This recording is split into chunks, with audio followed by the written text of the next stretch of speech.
இது ஃபர்ஸ்ட் மலேசியாவின் செய்திகள் உங்களுக்காக.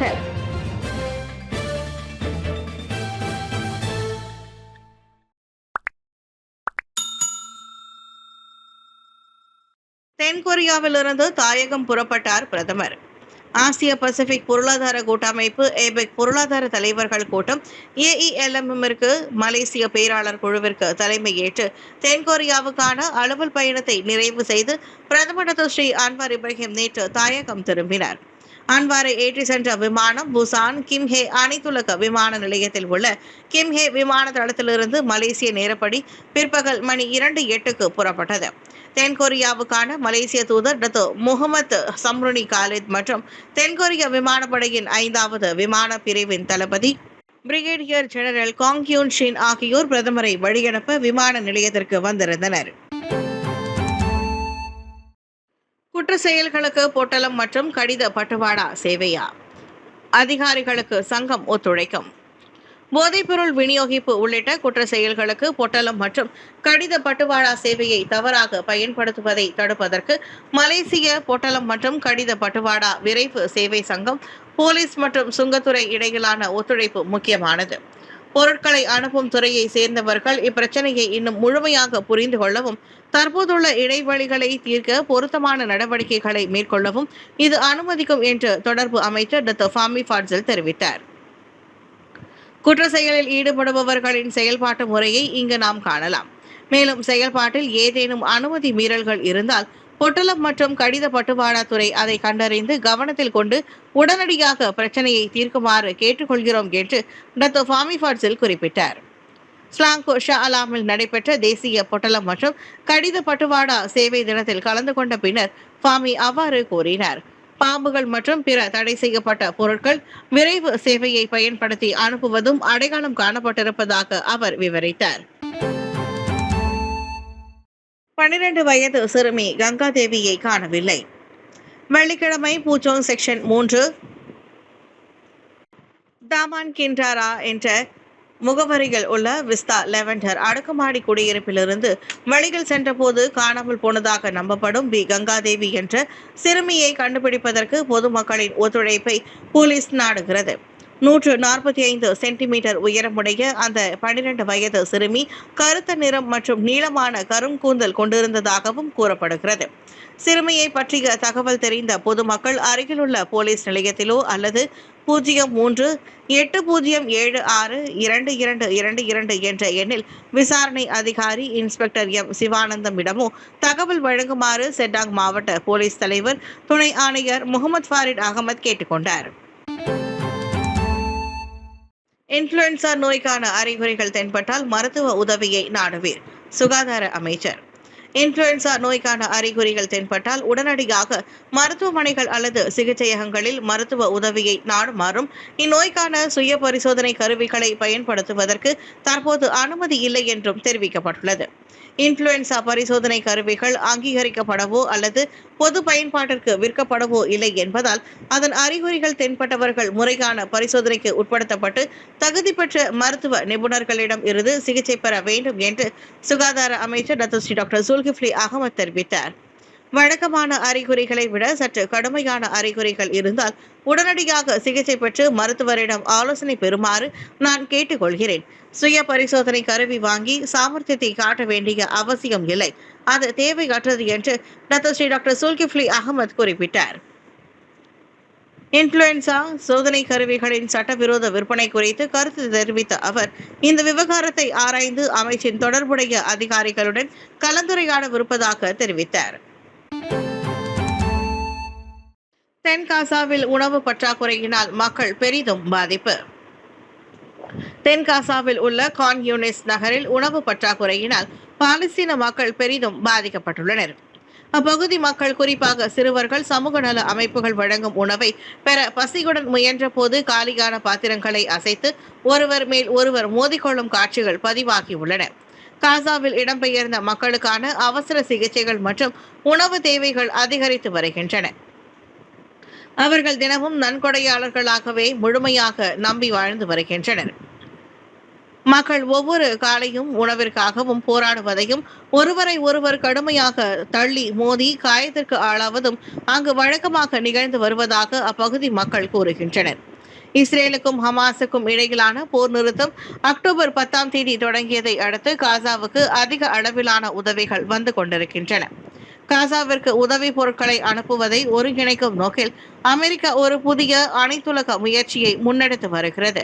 எனினும் வாக்குறுதி அளிக்கப்பட்ட அளவிற்கு உதவிகள் இன்னும் வழங்கப்படவில்லை என்று உதவிக்குழுக்கள் தெரிவித்துள்ளன. இந்நிலையில் கடந்த 2 ஆண்டுகளாக இஸ்ரேல் நடத்திய தாக்குதலால் காசாவில் 68,600க்கும் மேற்பட்ட பாலஸ்தீனர்கள் உயிரிழந்துள்ளனர். சித்தர் நெறி குறித்த தெளிவான சிந்தனையை மக்களிடம் கொண்டு சேர்க்க அனைத்துலக தமிழ் சித்தர் மரபு மாநாடு.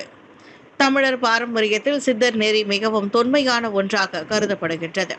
தென் தமிழகத்தில் தோன்றிய இந்த நெறி தற்போது உலகெங்கிலும் தனது ஆளுமையை பதிவு செய்து வருகின்றது.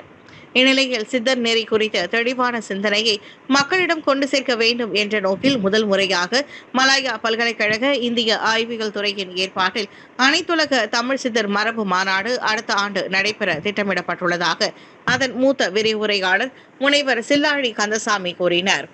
அடுத்த ஆண்டு அதாவது 2026ஆம் ஆண்டு பிப்ரவரி மாதம் 28, 29 மற்றும் மார்ச் 1ஆம் தேதி ஆகிய 3 தினங்களில் வெள்ளி, சனி மற்றும் ஞாயிறு ஆகிய 3 தினங்களில் மலாயா பல்கலைக்கழகத்தில் அனைத்துலக தமிழ் சித்தர் மரபு மாநாடு நடத்துவதற்கு ஏற்பாடு செய்யப்பட்டுள்ளது என்றார் அவர். காலத்தை தாண்டும் காப்பு என்னும் கருப்பொருளில் நடைபெறவிருக்கும் இம்மாநாடு சித்தர் கோட்பாடுகளின் அடிப்படையில் இந்தியர்கள் மத்தியில் நன்னெறி பண்புகளையும் வாழ்வியல் ஒழுக்கங்களையும் உருவாக்க வகை செய்யும் என்று முனைவர் சில்லாழி தெரிவித்தார். இம்மாநாட்டை முன்னிட்டு கல்வியாளர்கள், பல்கலைக்கழக மாணவர்கள், சித்தர் நெறி ஆர்வலர்கள் ஆகியோர் ஏற்பாட்டு குழுவால் வழங்கப்பட்ட 10 கருப்பொருட்களில் இருந்து ஒன்றை தேர்வு செய்து தங்களின் கருத்தாக்க படைப்புகளை படைப்பதற்கான களமும் அமைக்கப்பட்டுள்ளது. கிந்தா மாவட்ட தமிழ் பள்ளி மாணவர்களுக்கு காற்பந்து போட்டி. கல்வி மற்றும் புறப்பாட நடவடிக்கையுடன் விளையாட்டுத் துறையிலும் தமிழ் பள்ளி மாணவர்கள் சிறந்து விளங்க வேண்டும் என்ற நோக்கத்தில் சுகான் ரெக்ரேசி மாக்சியாட் செர்காஸ் ஈப்போ எனும் கிளப் கிந்தா மாவட்டத்தில் அமைந்துள்ள தமிழ் பள்ளி மாணவர்களுக்காக காற்பந்து போட்டி ஒன்றை நடத்தியது. கடந்த 2 மாத காலமாக சுற்றுகள் அடிப்படையில் நடைபெற்று வந்த இப்போட்டிக்கான இறுதி சுற்று நேற்று காலை இப்போ சங்கீதா சபா தமிழ் பள்ளி அருகில் உள்ள கேடிஎம் திடலில் நடைபெற்றது. இப்போட்டியில் கிளேபாங் தமிழ் பள்ளி மாணவர்கள் வாகை சூடிய வேளையில் இப்போ செட்டியார் தமிழ் பள்ளி 2வது இடத்தை வென்றது. மாணவர்களை உற்சாகப்படுத்துவது மட்டுமின்றி ஒழுக்கம், கட்டொழுங்கு, விட்டுக் கொடுக்கும் மனப்பான்மை உள்ளிட்ட நற்பண்புகளையும் அவர்கள் கற்றுக்கொள்ள வேண்டும் என்பதே இப்போட்டியை தாங்கள் ஏற்று நடத்துவதற்கான முதன்மை காரணம் என்று அக்கிளப்பின் தலைவரும் வழக்கறிஞருமான இளங்கோ தெரிவித்தார். மாணவர்கள் தற்போது பல்வேறு பிரச்சனைகளையும் சவால்களையும் எதிர்நோக்கி வருகின்றனர். குறிப்பாக தொடக்கப்பள்ளியிலிருந்து இடைநிலை பள்ளிக்கு அவர்கள் செல்லும் போது பல்வேறு கட்டொழுங்கு பிரச்சனைகளை அவர்கள் சந்திக்கின்றனர். அத்தகைய மாணவர்களுக்கு இதுபோன்ற விளையாட்டுகள் சிந்தனை மாற்றத்தை ஏற்படுத்துவதுடன் சாதிக்க வேண்டும் என்ற ஊக்குவிப்பை விதைப்பதாக நம்புகிறேன் என்று இளங்கோ குறிப்பிட்டார். கொலை வழக்கில் 40 ஆண்டுகள் போராட்டத்திற்கு பின்னர் சுப்பிரமணியம் வேதத்திற்கு மீண்டும் காவல். 1980ஆம் ஆண்டில் நண்பரை கொலை செய்த வழக்கிலிருந்து 40 ஆண்டுகளுக்கும் மேலாக போராடி வெற்றி பெற்ற சுப்பிரமணியம் வேதன் என்பவர் தற்போது மீண்டும் காவலில் வைக்கப்பட்டுள்ளார். இம்மாதம் பென்சில்வேனியா சிறையிலிருந்து விடுதலை செய்யப்பட்ட அவர் அந்த மாநிலத்தில் மிக நீண்ட காலம் சிறையிலிருந்து விடுதலை செய்யப்பட்ட நபர் ஆவார். இருப்பினும் 1999ஆம் ஆண்டு நாடு கடத்தல் உத்தரவினால் அவர் சிறையிலிருந்து வெளியேறியதும் கூட்டரசு காவலில் வைக்கப்பட்டுள்ளார். வேதம் மற்றும் தாமஸ் கின்சர் இருவரும் பெண் மாநில பல்கலைக்கழக பேராசிரியர்களை பிள்ளைகள் ஆவர். 1980ஆம் ஆண்டு 19 வயதான தாமஸ் கின்சர் பென்சில்வேனியாவில் கொலை செய்யப்பட்ட வேளையில் கின்சரை இறுதியாக பார்த்த அவரின் கல்லூரி நண்பரான வேதம் குற்றம் சாட்டப்பட்டார். சாட்சிகள் அல்லது நோக்கம் இல்லாத போதிலும் கின்சரை கொன்றதற்காக வேதம் 2 முறை தண்டனையை எதிர்நோக்கினார். மலேசியாவின் வெளிநாட்டு கொள்கை மீதான மரியாதையை அமெரிக்கா மீண்டும் உறுதிப்படுத்தியது. பிரிக்ஸ் குழுவில் சாத்தியமான பங்கேற்பு உட்பட மலேசியா தனது சொந்த வெளியுறவு கொள்கையை பின்பற்றுவதற்கான இறையாண்மை மீதான தனது மரியாதையை அமெரிக்கா மீண்டும் உறுதிப்படுத்தியது. பிரிக்ஸ் மூலம் வர்த்தகம் மற்றும் முதலீட்டு வாய்ப்புகளை விரிவுபடுத்துவதில் மலேசியாவின் ஆர்வத்தை வாஷிங்டன் புரிந்து கொண்டிருப்பதாக மலேசியாவுக்கான அமெரிக்க தூதர் எட்கர் டி ககன் தெரிவித்தார்.